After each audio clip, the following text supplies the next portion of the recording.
on va dire, qui promue l'évolution de certains services, on a vu clairement une évolution, entre autres, de l'inclusion financière. Le Kenya est le premier pays au niveau mondial au niveau de ce qu'on appelle le mobile wallet, au niveau de ce qu'on appelle l'argent mobile. Donc l'utilisation des technologies, l'utilisation de la téléphonie mobile pour promouvoir l'inclusion financière. En Haïti, on a quelques services comme ça aussi.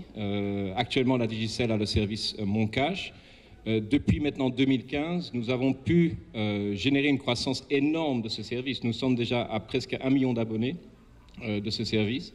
C'est des gens qui avant cela, n'avaient ni accès au compte bancaire, ni accès à aucun moyen de devenir bancarisés. Et cela a des impacts énormes sur l'économie, en particulier sur le crédit. Donc le fait d'avoir ce type de compte bancaire permet, avec le temps, de créer ce qu'on appelle un credit score, un score, le même type de score dont a fait référence M. Castel tout à l'heure en termes d'assurance, qui permettra avec le temps d'avoir de l'accès au crédit beaucoup plus facile à travers le pays, entre autres. Okay. Donc c'est clair que c'est un facteur clé et je vais un peu rappeler ce que j'ai appris aujourd'hui dans la conférence. J'ai vu que effectivement, nous avons du retard. Nous avons un retard par rapport au monde entier, en particulier par rapport à la région. D'où vient ce retard, par contre? Ce retard vient de plusieurs facteurs. On a parlé des conditions d'investissement qui sont très compliquées, les conditions opérationnelles, l'insécurité foncière. On a parlé du risque d'investissement dans un pays tel qu'Haïti. Quand un groupe comme la Digicel doit prendre une décision d'investissement et que nous avons 32 pays ou 33 pays dans lesquels nous pouvons choisir et qu'on sait que le coût du capital est élevé et que les besoins de retour doivent être là afin d'investir ici, il faut que nous fassions des choix. Et nous sommes quand même là, nous sommes une entreprise, nous ne sommes pas une activité sociale, nous sommes une entreprise avant tout. Nous devons avoir une certaine rentabilité afin que nos investisseurs, les banques qui nous prêtent de l'argent, nous permettent d'investir dans des pays comme Haïti.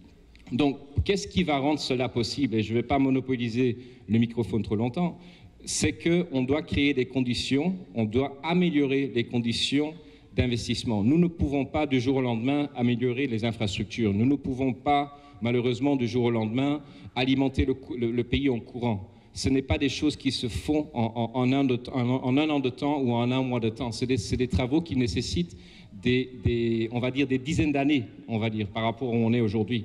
Par contre, ce que nous pouvons faire, c'est de rendre le pays beaucoup plus attractif aux investisseurs étrangers, aux investisseurs locaux également. J'ai beaucoup aimé cette approche du gouverneur aussi.